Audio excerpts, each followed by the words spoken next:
Shalom saudara, berjumpa kembali dalam Bincang Teologi.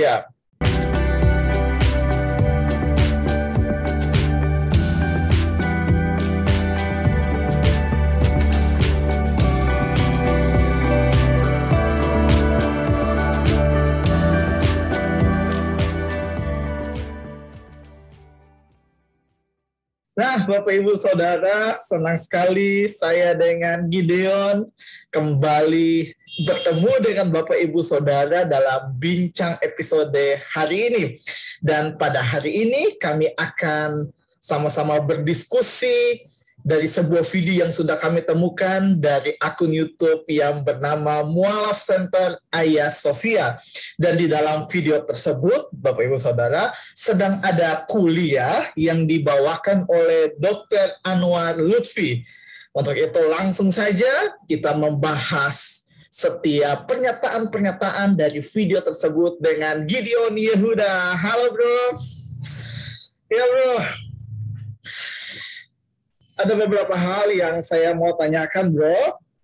Ini mengenai di dalam video itu mereka sedang membahas tentang dosa waris yang diwariskan dari Adam dan Hawa, dan Muslim tidak menerima hal tersebut. Sehingga ini akan menjadi pertanyaan yang pertama bro. Saya akan meminta bro untuk menanggapi pernyataan, yaitu pengajar tersebut dia menyatakan bahwa ada perbedaan ketika Adam dan Hawa diusir keluar dari Taman Eden. Dalam Kristen, Adam dan Hawa itu tidak diampuni.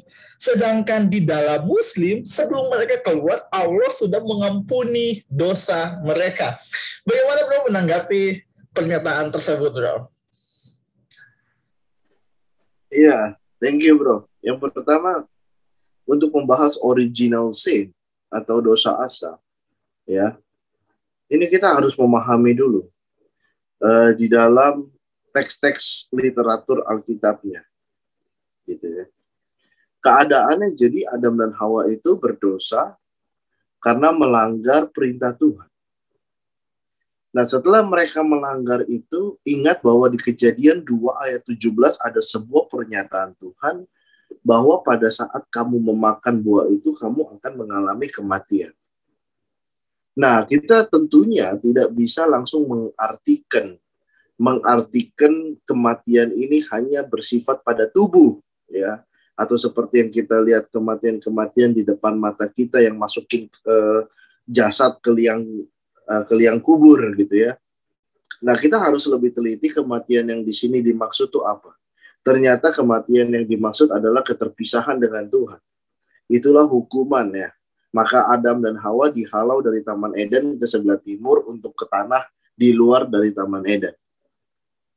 Nah, jadi di dalam keberdosaan itu ada keterpisahan dengan Allah selama-lamanya. Harusnya Adam dan Hawa menerima itu. Tetapi karena di dalam Kejadian 3 ayat 15, Tuhan menunjukkan kasih-Nya, Tuhan menjanjikan bahwa suatu saat manusia akan menang dengan yang namanya dosa. Ya, kita semua kalah dengan dosa. Adakah yang nggak berdosa di sini? Coba. Adakah yang nggak pernah bohong kan? Tapi Tuhan janjikan itu. Karena gini, mengapa itu sangat penting? Karena Tuhan itu adalah pencipta dari segala yang ada. Gitu. Kalau bukan kepada Dia, kepada siapa lagi kita harus berharap, gitu ya. Nah, maka setelah itu Tuhan di dalam Kejadian 3 itu Tuhan membuat pakaian dari kulit hewan yang tentunya dalam arti ketika menguliti itu memiliki arti pengorbanan, ada darah hewan mengalir untuk substitusi nyawa Adam dan Hawa, kesalahan itu, karena darah itu melambangkan nyawa ya.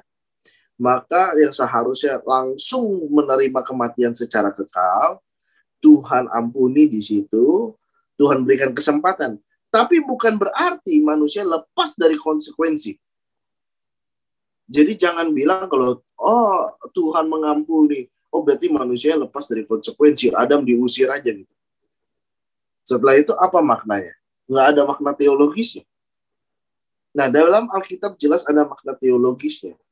Bahwa Tuhan bilang, di Taman Eden itu Tuhan menjaga yang namanya buah pohon kehidupan.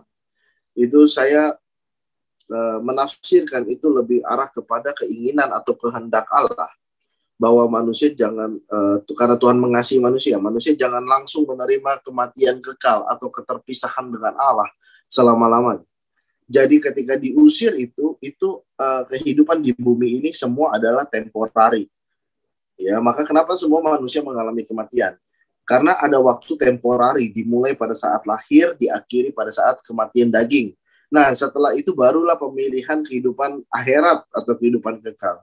Nah, maka itu Alkitab menjelaskan itu. Gitu. Jadi, kalau kita berbicara Alkitab jelas sekali mencatatkan apa yang dimaksudkan oleh Tuhan. Ya, ini maksud saya Tuhan di sini adalah Yahweh, Allah Yahweh ya. Nah, jadi untuk perbedaan tentu ada perbedaan antara Kristen dan Islam dalam cerita Adam dan Hawa. Namun karena pertimbangan dari kesejarahan, penulisan waktu, siapa yang menulis dan sebagainya, itu saya lebih cenderung untuk kepada Torah atau Pentatuk ya, karena sudah memang lebih jauh lebih tua gitu ya, dan memang berdasar pada kesaksian-kesaksian sejarah turun-temurun patriark gitu. Nah, jadi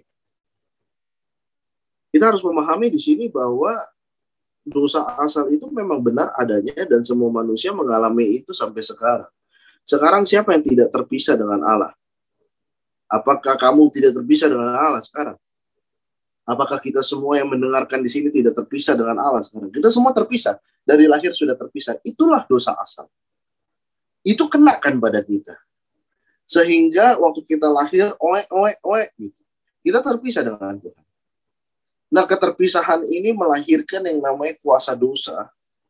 Kuasa dosa yang membuat kita akan berdosa. Maka kenapa Anda harus mengajarkan anak Anda yang benar dan baik?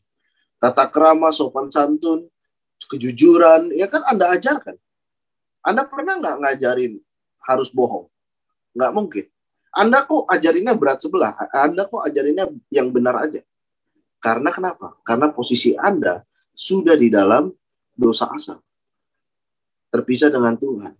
Dan diliputi berada di bawah naungan kuasa dosa dan akan siap menerima upah dosa bila Anda tidak bertobat. Jadi waktu temporali atau sementara ini diberikan Tuhan sebenarnya untuk waktu pertobatan kita. Alkitab menjelaskan itu. Gitu ya. Jadi makna teologis dalam cerita Adam dan Hawa di Alkitab itu menyiratkan tentang dosa asal. Sehingga dari ketika Adam dan Hawa terpisah dengan Tuhan, semuanya terpisah. Sampai keturunannya sampai sekarang terpisah. Dosa asal dong. Terus setelah itu, sehingga semua manusia lahir, punya waktu lahir, dan punya waktu meninggal, itu sebagai waktu temporer, atau kehidupan sementara, atau kehidupan fana. Untuk apa tujuannya kehidupan sementara ini? Untuk waktu pertobatan. Itu yang Alkitab tuliskan, makna teologisnya. Dan menurut saya Alkitab dengan sangat jelas dan sangat baik sekali dalam menjelaskan tentang dosa asal. Dan lagi pula, tidak ada pula manusia yang bisa membantah tentang akibat atau dampak dari dosa asal. Ya, 1, keterpisahan dengan Allah. 2, kematian secara temporer. 3, yang tadi kedua, kematian secara sementara maksudnya ya. Yang ketiga adalah kuasa dosa yang meliputi setiap kita. Karena kita terpisah dengan Allah, maka kita semua bisa berdosa dengan kehendak pribadi kita sendiri.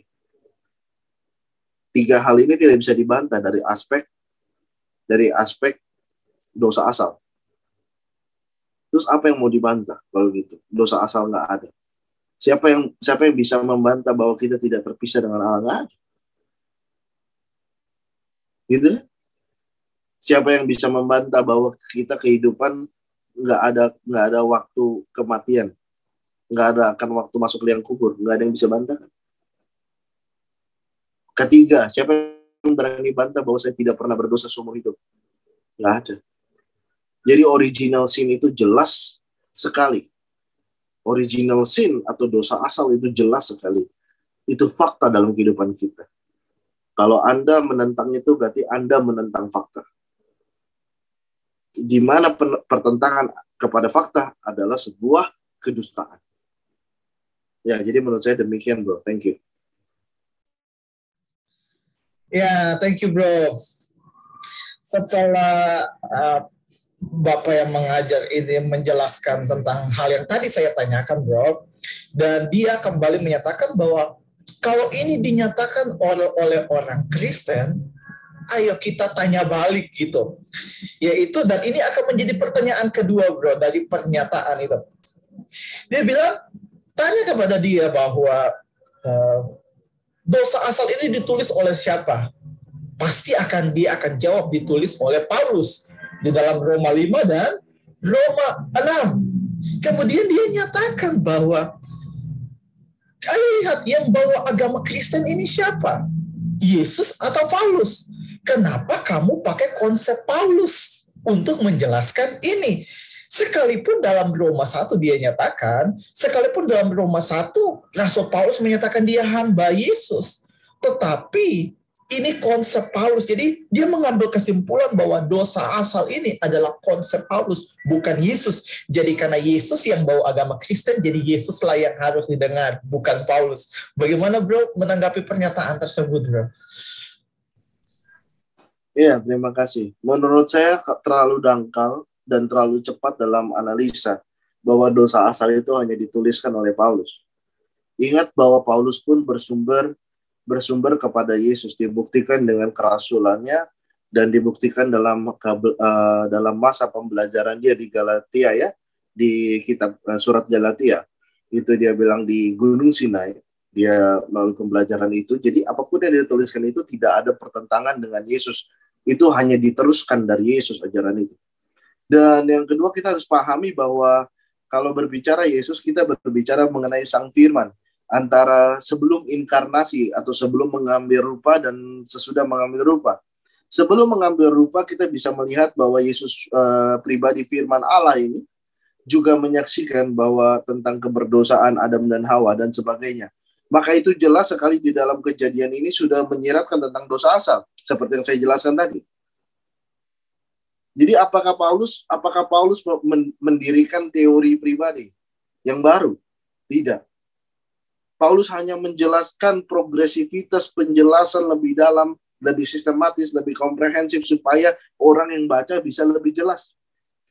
Berdasar kepada fakta historis, tulisan-tulisan, literatur, makna teologis. Nah, itu kan sudah jelas sekali. Berdasar sekali tulisan Paulus. Jadi kenapa harus disalahkan? Tidak perlu disalahkan. Nah, ini dia, kebanyakan orang selalu berpikir gini. Orang selalu berpikir bahwa, kalau Paulus ngomong tentang kata, karena seluruh manusia telah berdosa dan manusia kehilangan kemuliaan Allah, Yesus juga harus ngomong hal yang sama. Sama persis. Nah, sekarang kan lucu sekali ya, namanya pribadi yang ada di dunia ini kan beragam. Kata-kata bisa berbeda, tapi prinsip dan makna itu yang akan menunjukkan maksud dari perkataan itu, kualitas dari perkataan itu. Dan kenapa jelas sekali banyak sekali Yesus menyatakan tentang status dosa manusia yang berdosa. Gitu ya. Ya. Jadi demikian, bro. Thank you. Ya, bro. Pertanyaan yang ketiga, bro. Pertanyaan ketiga, beliau mengutip dari Yohanes 14 ayat 6 untuk menguatkan pernyataan beliau bahwa yang harus didengar adalah Yesus. Yaitu Yohanes 14 ayat 6, kata Yesus kepadanya, "Akulah jalan dan kebenaran dan hidup. Tidak ada seorang pun yang datang kepada Bapa kalau tidak melalui aku." Dan dia menyatakan bahwa yang bisa bawa orang ke surga adalah Yesus, bukan Paulus. Jadi ajaran yang harus diikuti adalah ajaran Yesus, bukan Paulus. maka kalau pakai ajaran Paulus tidak bisa selamat. Kembali lagi bro, bagaimana bro menanggapi pernyataan di pertanyaan ketiga ini bro?